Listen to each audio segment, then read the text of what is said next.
Pasensya na doon sa ano, naiyak ako kasi naalala ko si mama.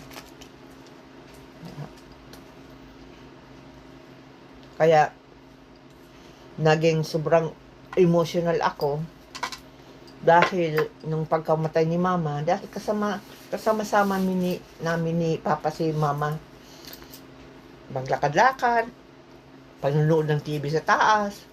Minsan din natawag ako para may kasama sila na manood ng TV. Yun.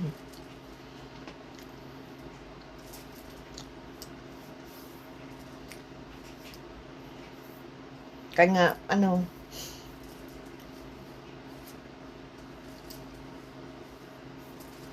this is my memory. Na may picture si mama sa si papa. Ako ang nagkuha nun ng picture.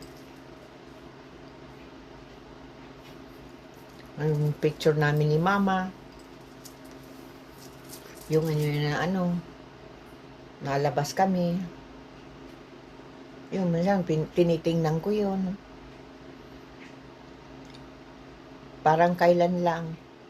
Kaya kung mayroon pa kayong magulang, mahalin nyo ang magulang nyo. Dahil kapag nawala ang inyong magulang, ay hindi kayo nagbigay ng attention sa magulang nyo,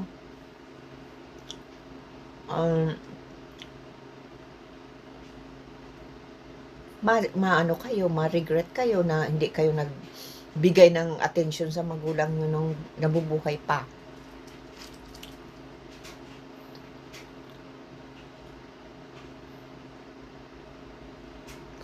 Kay papa, kang wala na si mama, kasama ko si papa, yun.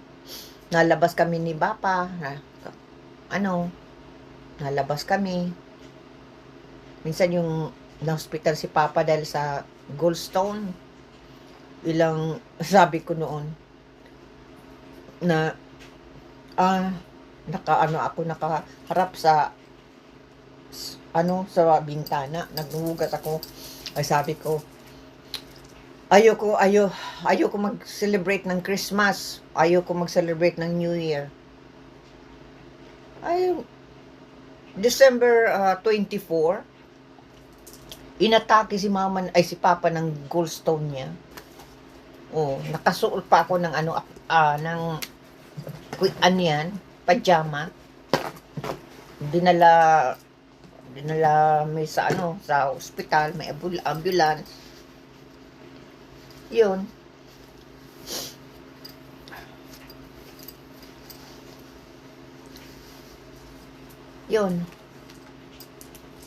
Kinabukasan Christmas, nakatingin ako sa bintana, nag-snow pa nun. Yun. Sa yung sinabi ko na ayoko na mag-celebrate ng Christmas. At nandun din ako ng yung New Year. Kasama ko si papa pala sa hospital. Nauwi lang ako kung tinitingnan ko yung mga anak ko. Yun. Saka naliligo, tapos napalit ng damit, balik na naman. Yun, nakabisita din naman yun sa sa kasasa nila. At nagkatrabaho kasi sila. Yan. Doon kami nag-Christmas ni papa. At nag-New Year. Kaya ayoko na magsasabi ng minsan ay kaya masama yung nasabi, ayoko na mag-celebrate ng Christmas, ayoko na mag-celebrate ng New Year. Ano nangyari? Talagang nag-Christmas kami sa ospital, nag-New Year kami sa ospital. Doon, naglagay man ng mga Christmas, mga decoration doon sa ospital. Tapos doon sa misa, kainan, parang dining table. Nandoon yung mga pasyente, doon nagkain at nagpatugtog din na ng Christmas song. Yun. Pagpilang araw sa balik sa sa ospital. Ay, sa bahay. Mga 2 weeks si Papa sa sa ospital.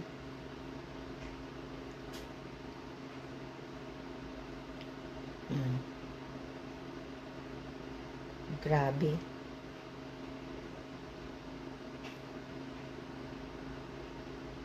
Yung yan. Yan ay yung na si Papa na mag-uwi sa Pilipinas. Ayun. Pag alis, nakalarga na sila. Pag hindi muna ako nagpasok sa kwarto ni Papa. Kinabukasan, ako sa pinto sa kwarto ni Papa, naiyak ako.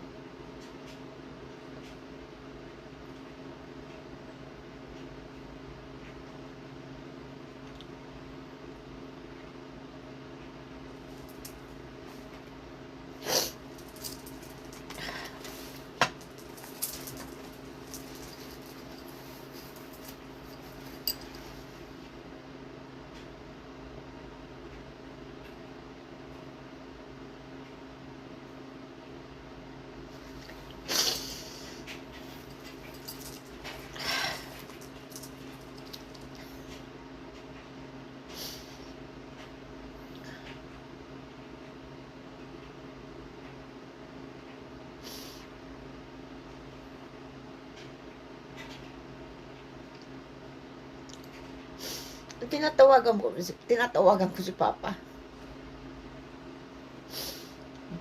Okay man si Papa. Kaya lang gusto magbalik ng Pilipinas, ng Canada.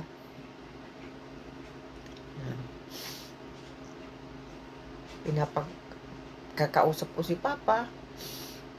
Yun. Okay naman ang pag-alaga sa kanya ni Ate Amis, Susi, sa ni Marie.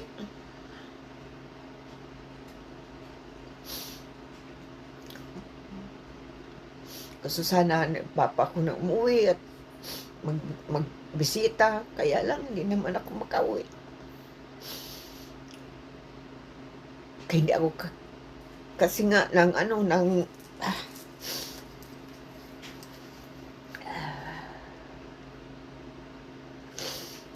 dahil sa ang nangyari sa akin,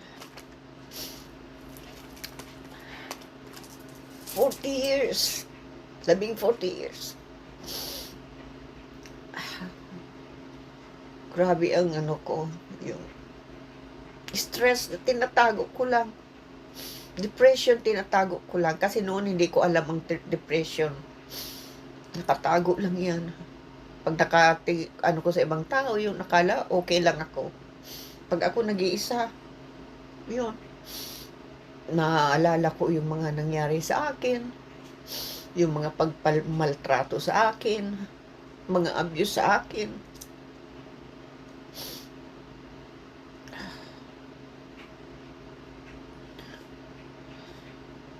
Dinibdib kong masyado.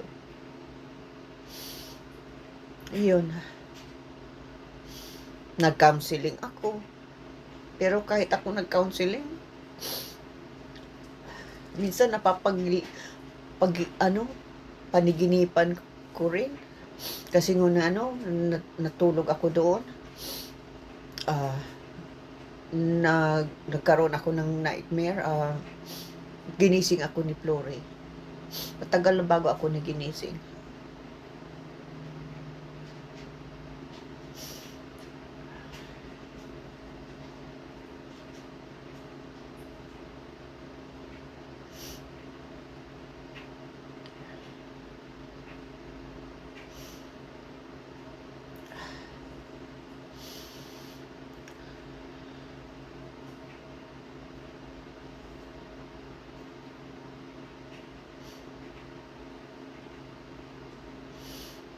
Ayun.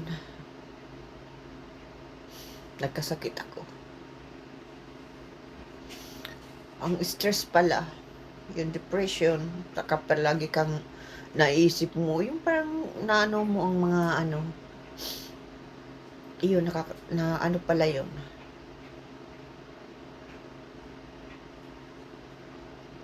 Ang tao pala nagkakaroon ng ano, nagsakit yun nga, nagkaroon ako ng sakit. Karoon ako ng cancer. Carcinoma, ovarian cancer, stage 4. Tapos, nagkaroon ako ng brain cancer.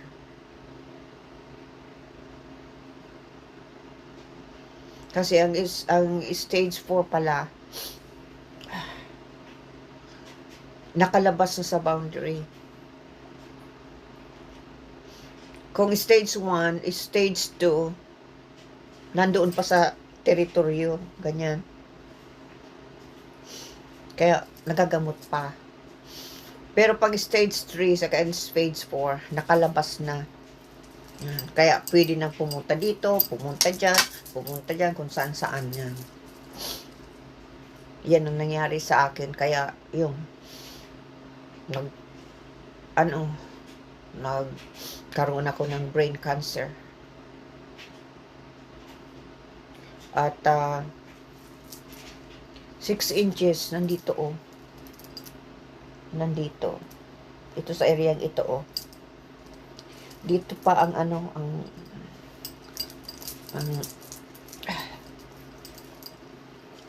dito yung dito yung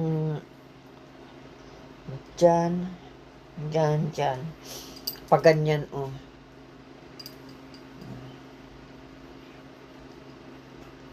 yung yung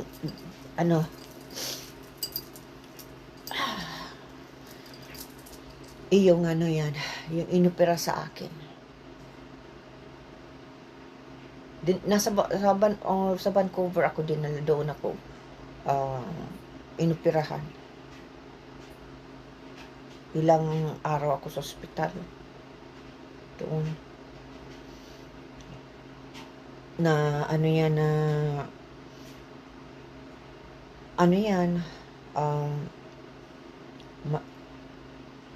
yung sabi ng doktor sa akin nung inoperahan ako,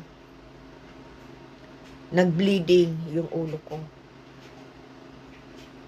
Blessing na hinto. Kasi kung hindi naghinto, patay na sana ako sa operating room. Noong November 26, 2004, ay 2024. Patay na sana ako. Kaya lang, yun, binigyan pa ako ng ng Panginoon na Jesucristo na ibinigay pa ang buhay ko.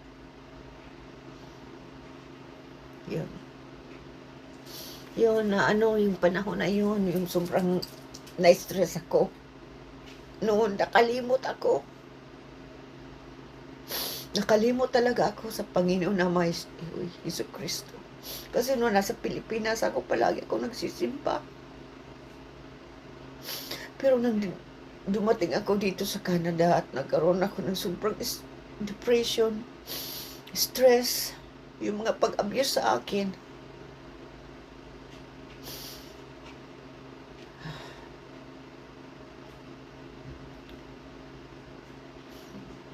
Yan?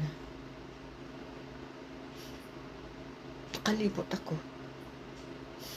Saka yung mga nakaraan sa akin, pilit kong kalimutan talaga. Kalimutan. Pero bumabalik talaga sa isipan ko. Minsan, sa panaginip na mabalik.